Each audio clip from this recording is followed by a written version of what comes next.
पिछले एपिसोड में you have के सामने अचानक से बहुत सारे वुल्फ आ गए थे और उन्होंने वहां पर इनको चारों तरफ से घेर लिया था। जिसके बाद अगले सीन में हम देखते हैं कि यू हाव तुरंत यहाँ से भागने लगता है क्योंकि वो समझ गया था कि अगर वे इनके बीच में फंस गए तो बहुत ही बुरे तरीके से मारे जाएंगे। लेकिन तभी हम देखते हैं कि वे वुल्फ भी इनका पीछा करना शुरू कर देते हैं, जिससे देख के इस बात से बहुत ही ज्यादा परेशान हो गई थी क्योंकि वे सभी अपने पावर का भी यूज करके इनके ऊपर अटैक कर रहे थे। तभी इसी बीच हम देखते हैं कि वुल्फ किंग भी अपने पावर का यूज करके इनके ऊपर अटैक कर देता है, जिससे देखते ही तैंगरिन तुरंत ही सील को एक्टिवेट कर देती है। लेकिन इसके बाद भी हम देखते हैं कि वुल्फ किंग का अटैक बहुत ही ज्यादा पावरफुल था और इसीलिए वो इनके सोल गाइड को बहुत ही बुरे तरीके से डैमेज करने लगता है। लेकिन अभी भी हम देखते हैं कि बहुत सारे वुल्फ इनका पीछा कर रहे थे, जिससे देख यू हाव भी किसी तरह से इनसे बचने के लिए कोशिश करने लगता है और इसी के साथ वो हैरान होता है कि आखिरकार वे इनका पीछा क्यों कर रहे हैं। तब इस पर तैंगरिन उससे कहती है कि golden wolf sun moon empire का एक यूनिक सोल बीस्ट है जो कि अपने कल्टीवेशन को इंप्रूव करने के लिए रेयर मेटल्स को खाते हैं। इसलिए सोल मेंटर के पास में जो सोल गाइड होते हैं उसमें कुछ रेयर मेटल्स का यूज किया गया होता है और यही वजह है कि वे इसे पाने के लिए सोल मेंटर के ऊपर अटैक करते हैं। अब इतनी बात कहने के बाद वो कहती है कि इस ग्रुप में 3 गोल्डन वुल्फ किंग हैं, इसलिए इसका मतलब है कि इनके पीछे जरूरी सिल्वर मून वुल्फ किंग होगी। तब इससे भी हम देखते हैं कि उनके अटैक की वजह से इनका सोल गाइड बहुत ही बुरे तरीके से डैमेज हो रहा था और यू हाव तैंगरिन से पूछता है कि यह सिल्वर मून वुल्फ किंग क्या है। तब इस पर तैंगरिन कहती है कि गोल्डन वुल्फ वाले ग्रुप की लीडर एक फीमेल है जो कि असल में सिल्वर कलर की है और इसलिए उसे सिल्वर मून वुल्फ किंग के नाम से जाना जाता है। लेकिन तभी हम देखते हैं कि इनका सोल गाइड बहुत ही ज्यादा डैमेज हो गया था, इसलिए यू हाव समझ जाता है कि अब उसे इसके बारे में जरूरी कुछ करना पड़ेगा।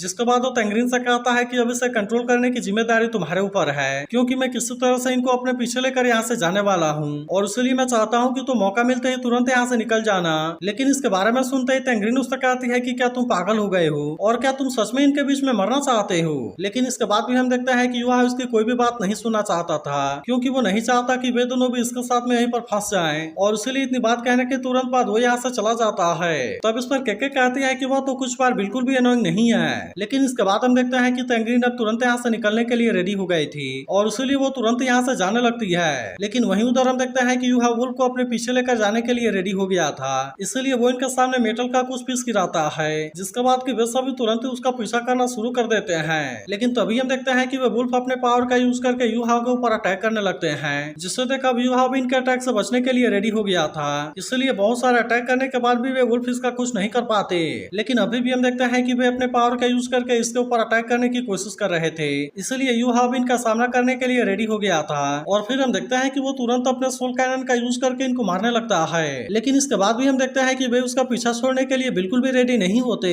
वहीं उधर हम देखते हैं कि तैंगरिन और केके इनसे काफी दूर चले गए होते हैं, जहाँ केके कहने लगती है कि यू हाव वुल्फ के ग्रुप को लेकर यहाँ से चला गया। लेकिन तभी हम देखते हैं कि सिल्वर मून वुल्फ भी यू हाव का पीछा करना शुरू कर देती है, जिससे देख यू हाव भी अपने सोल कैनन का यूज करके इसके ऊपर अटैक करने की कोशिश करता है। लेकिन तभी हम देखते हैं कि सिल्वर मून वुल्फ ने इसे बहुत ही आसानी से कैच कर लिया था और इसलिए उस पर अटैक का कोई भी असर नहीं होता। तब इसके वजह से हम देखते हैं कि यू हाव और भी ज्यादा परेशान हो गया था। लेकिन तभी हम देखते हैं कि उसका फ्लाइंग सोल गाइड में भी प्रॉब्लम आने लगती है, इसीलिए यू हाव नीचे आकर यहाँ से भागने लगा था। लेकिन तभी हम देखते हैं कि वो चारों तरफ से वुल्फ से घिरने वाला था, इसलिए वो समझ जाता है कि वो इस तरह से इनका सामना नहीं कर पाएगा। जिसके बाद हम देखते हैं कि वो तुरंत ही अपने सिमुलेशन वाले स्किल का यूज करने लगता है, इसलिए इसे देख वो सभी वुल्फ काफी डर गए थे। लेकिन तभी हम देखते हैं कि सिल्वर मून वुल्फ भी अपने पावर का यूज करना शुरू कर देती है, जिसकी वजह से सिमुलेशन स्किल इसके सामने ज्यादा कुछ नहीं कर पाता और वो केवल कुछ ही देर में डिस्ट्रॉय हो जाता है। तब इससे देख यू हाव कहने लगता है कि उसने तो इसे बहुत ही आसानी से क्रैक कर दिया और इसलिए ऐसा लगता है कि इसकी मेंटल पावर तो सच में बहुत ही ज्यादा खतरनाक है। तभी अचानक से हम देखते हैं कि बहुत सारे वुल्फ इसके ऊपर अटैक करना स्टार्ट कर देते हैं, इसलिए अब वो इनका सामना करने के लिए ज्यादा कुछ नहीं कर पाता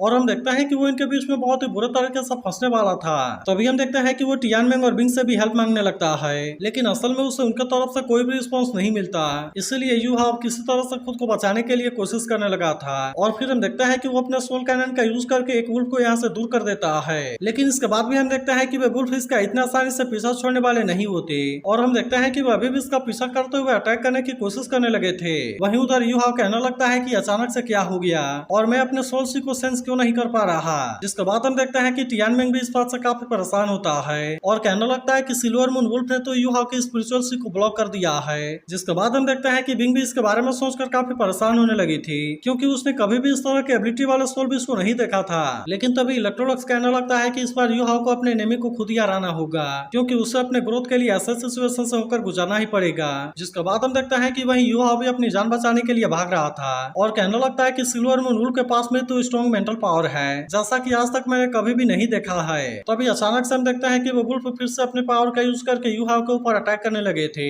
इसलिए यूहाव भी इनके अटैक से खुद को किसी तरह से बचाने लगता है, लेकिन अभी भी हम देखते हैं कि वे यूहाव का इतना आसानी से पीछा छोड़ने वाले नहीं होते। इसीलिए वे लगातार उसका पीछा करना शुरू कर देते हैं और हम देखते हैं कि इसके दौरान वे इसके ऊपर अटैक करने की भी कोशिश कर रहे थे। तभी अचानक से हम देखते हैं कि एक वुल्फ ने इसके ऊपर अटैक कर दिया था और यूहाव इससे बचने के लिए कुछ भी नहीं कर पाता। इसके अलावा हम देखते हैं कि और भी वुल्फ अपने पावर का यूज करके इसके ऊपर अटैक कर देते हैं, जिसकी वजह से यूहाव यहाँ पर नीचे गिर गया था। और हम देखते हैं कि वे सभी इसके ऊपर फिर से अटैक करने के लिए आने लगते हैं, लेकिन हम देखते हैं कि यूहाव भी इतना आसानी से हार मानने वाला नहीं होता और वो तुरंत ही अपने आइस पावर का यूज करके इनका सामना करने की कोशिश करता है। वहीं उधर हम देखते हैं कि तेंग्रीन को भी यूहाव के बारे में चिंता होने लगती है और कहने लगती है, मैं उम्मीद करती हूँ कि वो सही सलामत यहाँ पर वापस आ जाए। लेकिन वहीं उधर हम देखते हैं कि यूहाव अभी भी वुल्फ के बीच में फंसा हुआ था, जिससे देखो कहने लगता है कि वुल्फ ग्रुप में एक साथ में मिलकर अटैक करते हैं, इसलिए अगर मैंने यहाँ पर थोड़ा सा भी लापरवाही किया तो फिर इसके वजह से मैं उनका हाथों बहुत ही बुरे तरीके से मारा जाऊंगा। लेकिन तभी हम देखते हैं कि सिल्वर मून वुल्फ भी यहाँ पर आ गई थी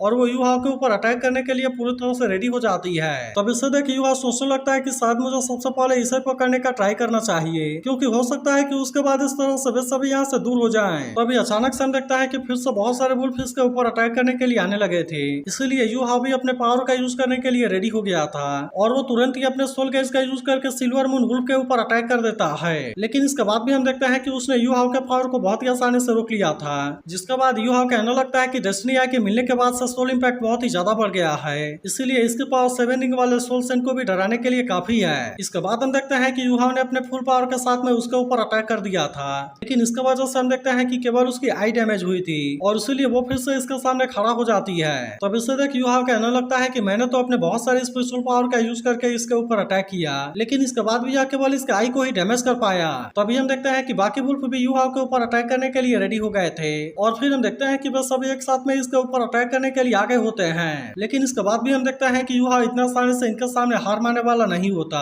और वो भी तुरंत अपने किसी पावर का यूज करने के लिए रेडी हो जाता है। जिसके बाद हम देखते हैं कि वो फिर से किसी तरह अपनी जान बचाकर वहां से भागने लगा था, लेकिन उसको भी समझ में आ गया था कि वो इस तरह से ज्यादा टाइम के लिए अपने आप को नहीं बचा पाएगा, इसलिए वो सीधे सिल्वर मून वुल्फ के ऊपर अटैक करने का डिसाइड कर लेता है, क्योंकि अगर वो यहाँ पर रिस्क नहीं लेता है तो वो यहाँ पर फंस जाएगा। इसके बाद हम देखते हैं कि वो परमानेंट फ्रोजन ड्रीम का यूज करने के लिए रेडी हो गया था, जिसकी वजह से हम देखते हैं कि अब कोई भी वुल्फ इसके सामने कुछ नहीं कर पाता और वे सभी इसके आइस पावर की वजह से अपने अपने जगह पर फ्रीज हो गए थे। लेकिन तभी हम देखते हैं कि यूहाव आइस ब्लास्ट का यूज करके सिल्वर मून वुल्फ के ऊपर अटैक करने की कोशिश करता है, जिसके दौरान हम देखते हैं कि वह भी इसमें बहुत ही बुरे तरीके से इंजर्ड हो गया था। वहीं उधर तेंग्रीन कहने लगती है कि वैसे तो हमारा सोल गाइड डैमेज हो गया है, लेकिन इसके बाद भी हम बहुत ही आसानी से इसका यूज कर सकते हैं। मगर तभी हम देखते हैं कि उसे यूहाव के बारे में भी चिंता होने लगती है और फिर वो तुरंत ही उसकी मदद करने के लिए उसके पास में जाने लगती है। इसके बाद अगले सीन में हम देखते हैं कि यूहाव के अटैक की वजह से बहुत सारे वुल्फ मारे गए थे, लेकिन इसके बाद भी हम देखते हैं कि सिल्वर मून वुल्फ अभी भी जिंदा होती है, जिससे देख यूहाव इस बात से काफी परेशान हो गया था। लेकिन तभी अचानक से हम देखते हैं कि वो यूहाव के ऊपर अटैक करने के लिए आ जाती है, जिससे देख यूहाव ने भी इसके जबड़े को पकड़कर किसी तरह से खुद को बचा लिया था। लेकिन तभी हम देखते हैं कि और भी कई सारे वुल्फ यहाँ पर जिंदा बच गए थे और इसीलिए वे तुरंत ही इसके ऊपर अटैक करने के लिए आने लगते हैं। तब इससे देख यूहाव भी समझ गया था कि अब उसके सर्वाइवल का बहुत ही कम चांस है, लेकिन इसके बाद भी हम देखते हैं कि वो इतना आसानी से हार मानने वाला नहीं होता और वो सिल्वर मून वुल्फ का हार्ट के ऊपर अटैक करने का डिसाइड कर लेता है। लेकिन तभी हम देखते हैं कि सिल्वर मून वुल्फ ने भी इसके ऊपर अटैक कर दिया था, जिसके बाद हम देखते हैं कि यूहाव तुरंत ही आइस किंग रात का यूज करके अटैक कर देता है, इसलिए सिल्वर मून वुल्फ की बॉडी यहाँ से काफी दूर जाकर गिरती है। लेकिन तभी अचानक से हम देखते हैं कि तीनों गोल्डन वुल्फ किंग भी यहाँ पर आ गए थे और वे तुरंत ही अपने पावर को एक साथ में कंबाइन करके यूहाव के ऊपर अटैक कर देते हैं। लेकिन हम देखते हैं कि अब यूहाव के पास में कोई भी सोल पावर नहीं बची थी और उसके अलावा वो तो बहुत ही बुरे तरीके से इंजर्ड भी हो गया था। लेकिन तभी अचानक से हम देखते हैं कि यहाँ पर एक लेवल 9 वाला डिफेंसिव सोल टूल एक्टिवेट हो जाता है, जिसका नाम रेड डस्ट ब्लेसिंग था और इसे हर एक डिसाइपल को दिया जाता है। अब इसके वजह से हम देखते हैं कि यूहाव तीनों गोल्डन वुल्फ किंग के अटैक से तो बच गया था, लेकिन तभी अचानक से वो इसके ब्लास्ट होने की वजह से खाई में गिर जाता है। इसके बाद अगले सीन में हम देखते हैं कि तेंग्रीन यूहाव को खोजने के लिए आ गई थी, जहाँ पर वो यूहाव के ना मिलने की वजह से काफी परेशान होने लगती है। लेकिन तभी हम देखते हैं कि केके को उसकी बॉडी दिखाई देती है और इसीलिए उसे देखते हुए दोनों तुरंत ही उसके पास में आ गए थे। लेकिन तभी इनको पता चलता है कि यूहाव तो बहुत ही बुरे तरीके से इंजर्ड है और इसलिए तेंग्रीन परेशान होने लगती है कि यह सब कैसे हो गया। इसके बाद हम देखते हैं कि वो केके से भी हेल्प मांगती है और वे दोनों इसे उठाकर चट्टान के सहारे कर देते हैं। इसके बाद हम देखते हैं कि तेंग्रीन तुरंत यूहाव की इंजरी के ऊपर बैंडेज लगाने लगती है, लेकिन इसी के साथ हम देखते हैं कि वो इससे ऐसे कंडीशन में काफी उदास हो गई थी और वो कहने कहने लगती है कि मैं तुम्हें कुछ भी नहीं होने दूंगी। वहीं उधर हम देखते हैं कि केके इसके बॉडी में लगे हुए टूथ को देख परेशान हो जाती है और फिर वो तैंग्रीन से पूछती है कि हमें इसके बारे में क्या करना चाहिए, क्योंकि वो बिल्कुल उसके हार्ट के नजदीक में लगा हुआ था। तब इस पर तैंग्रीन कहती है कि सबसे पहले तुम बाकी के इंजरी के ऊपर ध्यान दो, क्योंकि अभी उसे बाहर निकालने के बाद उसे बहुत ही हैवी ब्लीडिंग होने लगेगी। जिसके बाद हम देखते हैं कि केके भी उसकी बात मानने के लिए रेडी हो गई थी और वे दोनों एक साथ में मिलकर उसके बॉडी के ऊपर बैंडेज लगाने लगते हैं। लेकिन इसी के साथ हम देखते हैं कि इनको युहा के साथ में बिताए हुए पल के बारे में भी याद आने लगा था, जहाँ पर कि उसने इन दोनों को बचाने के लिए अपने जान की बाजी लगा दी है। अब इस वजह से हम देखते हैं कि केके को भी युहा के बारे में बहुत ही ज्यादा चिंता होने लगती है। लेकिन तभी हम देखते हैं कि युहा के बॉडी का टेम्परेचर फिर से बढ़ने लगा था, इसलिए इसके बारे में जानकर वे दोनों इस बात से काफी खुश हो जाते हैं। जिसके बाद हम देखते हैं कि तैंग्रीन उसके बॉडी से टूथ को भी बाहर निकालने के लिए रेडी हो गई थी, क्योंकि ज्यादा टाइम तक रहने की वजह से वो उसके ब्लड वेसल को ब्लॉक कर देगा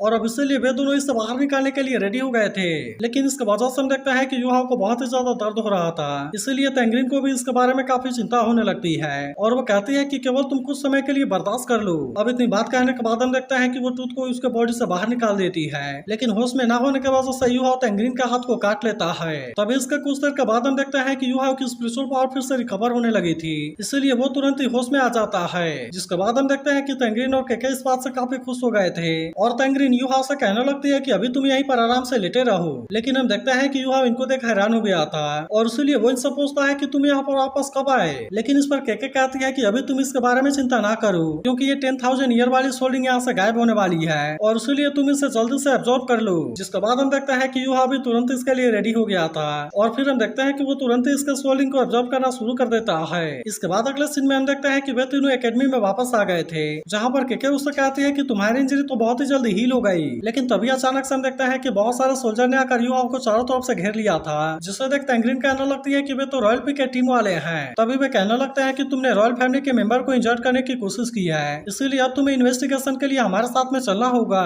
तभी उस ऐसे कंडीशन में देख साउजी उसका मजाक उड़ाते हुए कहने लगता है कि तुम तो बहुत ही कैपेबल हो, लेकिन इसके बाद भी तुम इतने बुरे तरीके से इंजर्ड कैसे हो गए। लेकिन तभी हम देखते हैं कि तैंग्रीन इसके लिए साउजी के ऊपर गुस्सा होने लगती है और कहने लगती है कि तुम लोगों को इस तरह से बुली करना बंद करो। लेकिन इसके बाद भी हम देखते हैं कि साउजी अपने हरकत से बाज नहीं आता और वो युहा से कहने लगता है कि जब तुम्हारा एग्जीक्यूशन होगा तब मैं कैसे पता लगाऊंगा कि तुम्हारे किस बॉडी पार्ट के ऊपर मुझे अटैक करना है। तभी हम देखते हैं कि केके भी साउजी को रोकने के लिए कोशिश करने लगती है, लेकिन इस पर साउजी कहता है कि रॉयल फैमिली जो चाहे वो कर सकता है। तब इसके बारे में सुनकर बाकी लड़के भी कहने लगते हैं कि एकेडमी में किसी को अरेस्ट करने का कोई भी राइट नहीं है और इसलिए तुम सभी युवाओं को जाने दो। लेकिन तभी हम देखते हैं कि युहा इनके साथ में जाने के लिए रेडी हो गया था और वो तैंग्रीन और केके से कहता है कि तुम्हें हमारे बीच में आने की जरूरत नहीं है। इसके बाद हम देखते हैं कि उन्होंने युहाओं को कैद कर लिया था और अब इस तरह से वो उसे अपने साथ लेकर यहाँ से जाने लगे थे। तब इसे देख के तैंग्रीन से कहने लगती है कि अब हम इसके बारे में क्या करेंगे। जिसके बाद हम देखते हैं कि तैंग्रीन किसी को खोजने के लिए चली जाती है। वहीं अब इसके बारे में जानकर जिंग होंगचन भी इस बात से काफी परेशान हो गया था और फिर वो गुस्से में कहता है कि मेरे एकेडमी में आकर किसी को अरेस्ट करने की उनकी हिम्मत कैसे हो गई। वहीं उधर हम देखते हैं कि रॉयल फैमिली वाले युहाओं को अपने साथ लेकर आ गए थे, जहाँ पर वे युहाओं से पूछने लगता है कि तुमने रॉयल फैमिली मेंबर वांग साओजी को हर्ट कैसे किया, तुम इसके बारे में हमें सब कुछ बता दो, क्योंकि अगर तुमने मना किया तो हम इसके लिए तुम्हें बहुत ही बुरे तरीके से पनिश करेंगे। तब इस पर युहा कहता है कि अगर तुमने खुद ही मुझे दोषी मान लिया है तो फिर इसके बारे में इतना परेशान होने की जरूरत क्या है। तब इसके बारे में सुनकर वो सोल्जर गुस्सा करते हुए कहता है शायद तुम्हें पता नहीं है कि हम कितने पावरफुल हैं। और फिर हम देखते हैं कि उन्होंने उसे ड्रैगन पिलर के ऊपर लटकाने का डिसाइड कर लिया था। इसके बाद हम देखते हैं कि वो इसके लिए ड्रैगन पिलर को भी एक्टिवेट कर लेते हैं, जिसके अंदर के बहुत सारे ब्लेड लगे हुए थे और इसलिए यह चीज दिखने में बहुत ही ज्यादा खतरनाक होती है। तभी साओजी कहने लगता है कि इसके अंदर 81 ब्लेड लगे हुए हैं, जो कि एक्टिवेट होने के बाद तुम्हारे बॉडी में 81 पॉइंट पर पेनिट्रेट करेंगे और फिर उसके बाद हम उनको धीरे धीरे घुमाएंगे। अब इतनी बात कहने के बाद वो युहा से कहता है कि तुम वहाँ पर बहुत ही अच्छे से एंजॉय करोगे। लेकिन वहीं उधर हम देखते हैं कि तैंग्रीन भी हेल्प मांगने के लिए कहीं पर आ गई थी, जहाँ पर खड़े दोनों गार्ड उसे अंदर जाने से रोकने लगते हैं। लेकिन तभी हम देखते हैं कि तैंग्रीन इनको अपने पास से कोई टोकन दिखाती है, जिसके बाद वे इसे रोकने के लिए बिल्कुल भी ट्राई नहीं करते। तो क्या आपको लगता है कि युहा रॉयल फैमिली के हाथों से बच पाएगा? इसके बारे में कमेंट करके जरूर बताना और अगर आप इसके अगले एपिसोड के लिए भी एक्साइटेड हो तो इस वीडियो को लाइक और इस पर कमेंट जरूर करना।